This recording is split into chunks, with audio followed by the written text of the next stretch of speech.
data, it is hard to know exactly when the kings were driven out, so we are forced to mark our own histories of the city with the 509 date. As I said in part 1, the sack of Rome by the Gauls in 389 BC destroyed all primary documentation, so we are left with a mixture of legend and historical fiction. Before we get into the story of the early republic, I want to pause for a moment and establish who exactly we are talking about here. I often say that Rome did this and that the Romans did that, but except for a few passing disambiguations, I have not done much to describe the varying nature of the population. Were they some homogeneous hive mind who agreed on everything and acted with a single will? No, poor Romans and middle-class Romans. There were men and women and children. There were slaves and freed slaves and immigrants and criminals and honest men who worked hard every day and lazy men who did not. There were prostitutes and vestal virgins and intellectuals and illiterates. Just like any society, the city of Rome was inhabited by a vast array of individuals, each with their own worldview, motivation, and dream. And just like in any society, the Romans did not always get along with one another and, in fact, often fought bitterly with one another for control and freedom from control. When the Republic was founded, the population of Rome was around 130,000. This population was divided into two basic groups, the patricians and the plebes. Put simply, the patricians came from those families who could trace their roots back to the original 100 senators chosen by Romulus, and the plebes came from those that could not.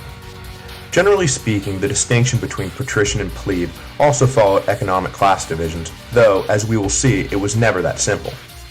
In the early days, the political weight of the classes was inversely related to their numerical size. The smaller set of patricians held power over the larger set of plebes. As I noted last week, the two richest classes in Rome held between them enough votes to snuff out any possible opposition, and those classes were, for the most part, made up of patricians, so the patricians made the rules. In the beginning, then, the democratic republic was really an oligarchy of wealthy, aristocratic families who shaped policy to serve their interests and who had no intention of ever letting anyone else into the decision-making process. I don't want to get too far ahead of myself, but let me just say that it did not take long for the plebes, especially those plebes who were wealthy, to demand a greater voice in government. This tension between the patricians and the plebes would dominate Roman politics for the duration of the empire. Outside the basic patrician-plebe dichotomy, there were those without even nominal political standing, namely women, slaves, and immigrants. These groups formed a majority in sheer numerical terms, but were denied almost all political rights. Even the plebeian males, who howled righteously at the injustice of being denied a say in government, would have cried just as loud if someone had suggested suffrage being extended to women, or slaves, or immigrants.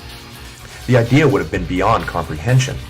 And the contradictions of the early republic bear a striking resemblance to the contradictions of the early United States. When you picture the burgeoning Roman Republic, picture what you know of the burgeoning American Republic.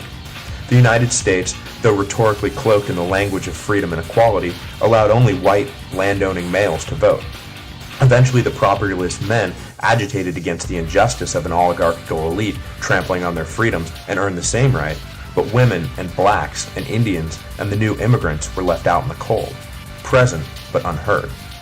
This was Rome, a republic in which the disenfranchised majority were ruled by a disproportionately powerful elite. This, then, was the basic political breakdown of the population. Economically speaking, whether patrician or plebe, the majority of Romans were, by this time, settled farmers. But this was no utopia of landowning citizen farmers. The land was owned by an elite minority and worked by the rest of the population. Economics and politics coincided just as they do today, and the tension between owner and operator mirrored the tension between patrician and plebe. Plebes were constantly agitating for land redistribution, and patricians blocked reform whenever they could. In this early stage of the empire, the actual work of the farms was still done by the lower-class citizens, slaves being an important part of the Roman economic model, but not yet the keystone upon which the entire system was based. The farms produced two basic products: food for internal consumption, usually grain and cereals, and crops for external trade, usually olives and grapes, and the refined offspring, oil and wine. The Romans, building on the roots already established by the Etruscans, used savvy trade policies to enrich themselves with all manner of foreign goods, establishing a truly international flavor in the city. But as in so many other aspects of Roman society, it was the wealthy patricians who controlled the import-export boards, and it was they who benefited the most from foreign trade. Needless to say, the landless plebe who worked in the fields did not dress in African finery and eat off of Greek silverware. Divisions were many within the population, economically and politically, and hatred abounded between the classes. But, in the end, they were all Romans, and set aside their differences anytime the city was threatened, though picking up their rivalries right where they left off when danger had passed. That all being said, it's time to continue with our story. And the tyranny of the monarchy had been banished forever. It was decided, and again, when you picture this, feel free to picture the patrician senators and equites hammering out the details, because it was really them making all the early decisions. The lower classes and plebes had nothing to do with it. The 2 men should rule annually to avoid any single man accumulating too much power. Originally, these men were called praetors, though the title would be changed in the early 300s BC to the more familiar consul. For clarity's sake, I will use the latter designation even for the early executives who were technically praetors, because the office itself did not change, just the name, and, well, most translations of early Roman history refer to them as consuls anyway, so there is no reason to confuse an already confusing situation with a lot of semantic nitpicking. Anyway, to the Roman mind, ensuring freedom was not so much a matter of scaling back or limiting the power of the executive, as the Founding Fathers sought to do with their system of checks and balances, as it was a matter of limiting the length of time within which absolute rule could be wielded. The consuls had all the same powers a king had, near absolute power over war and peace, life and death. They just had to give it up after a year. The second consul was the one check the Romans did add into the system. One consul could veto the actions of the other, and that was that. Any consul who tried to run away with power could be stopped at a word from his colleague. If the 2 conspired to oppress the people, their terms of office expired after a year and they were back to being mere citizens, with all the legal weight that would be brought down upon 2 men who sought to make themselves king. In the end, it was the expiring term of office that really let the Romans sleep well at night. The executive power sharing was merely a useful novelty. In that year, 509 BC, this was as far as the Republic had gone constitutionally. Rather than the comites centuriata getting together and electing a king who served for life, they got together and elected 2 men who served for 1 year. As I said last week, the first 2 consuls were Lucius Junius Brutus and Lucius Tarquinius Collatinus. The former led the revolt against the king, and the latter's raped wife had sparked the event. Brutus's first act was to make all men swear an oath that they should never again allow a king to rule Rome, but Numa remained a potent force. Brutus felt that a sacred oath before Jupiter would be enough to bind men to oppose monarchy, and, barring a few exceptions, it did.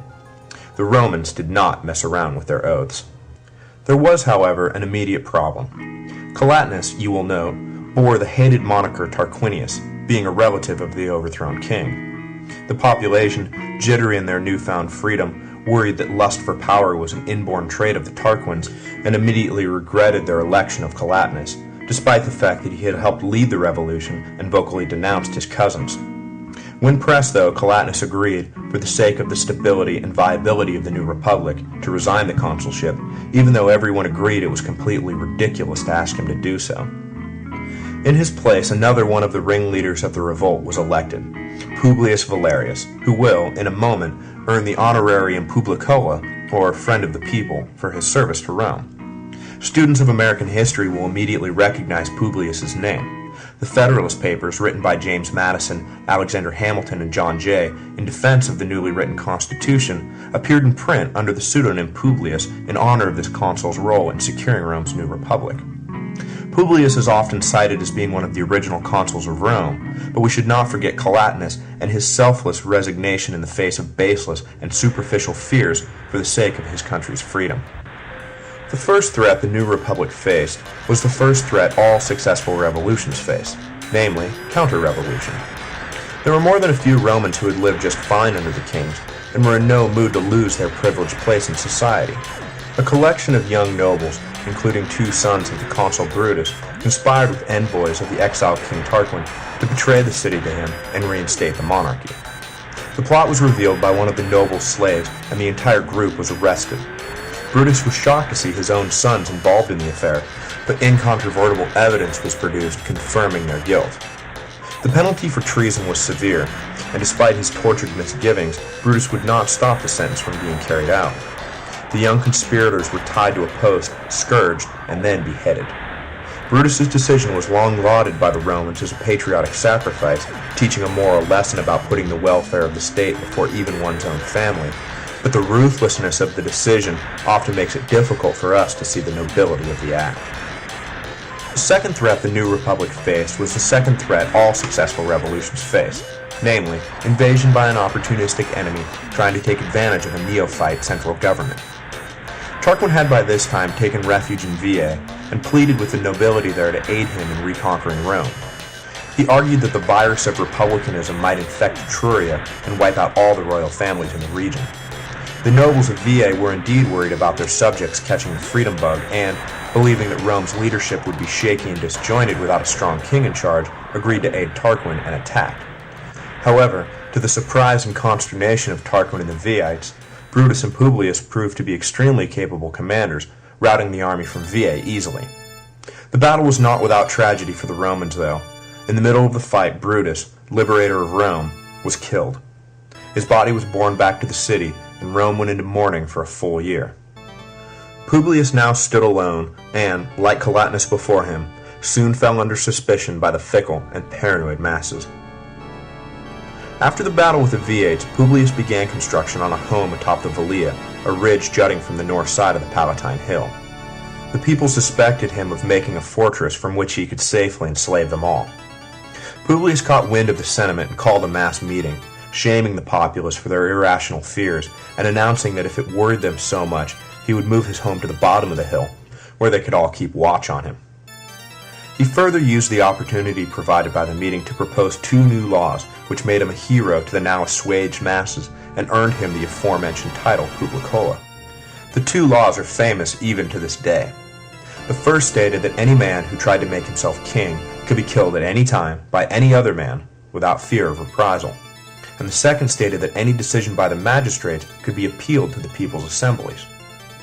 Publius, content with the single credit he received for these democratic initiatives, then called for an election to fill the open consulship. Marcus Horatius Pulvius was eventually elected after a short detour through a consul who was elected but then died from old age a few days later. And this closed the first year of the Republic, leadership settled, the people mollified, and Rome secure. In the coming years, the tension between patrician and plebe would dominate public life in Rome, the patricians wary always of runaway mob rule, and the plebes seeing no practical difference between the overthrown king and the newly empowered Senate. Next week, we will jump headlong into this so-called conflict of the orders and witness the plebes voting with their feet and demanding a real voice in the allegedly democratic republic they had all fought so hard to establish and keep.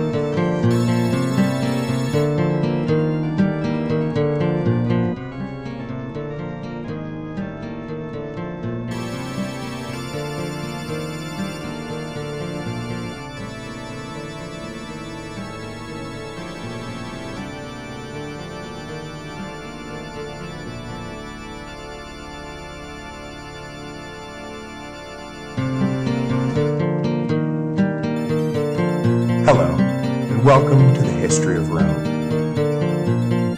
Last week, we discussed the transitional year of 509 BC, when Rome went from being a typical Italian kingdom to an atypical Italian republic. Though the actual workings of the republic were not as democratic as they appeared on the surface, the fact remained that the monarchy had been abolished and annual elections now determined leadership. The first years after the change would prove difficult for the new government, for it faced both internal dissension and external invasion.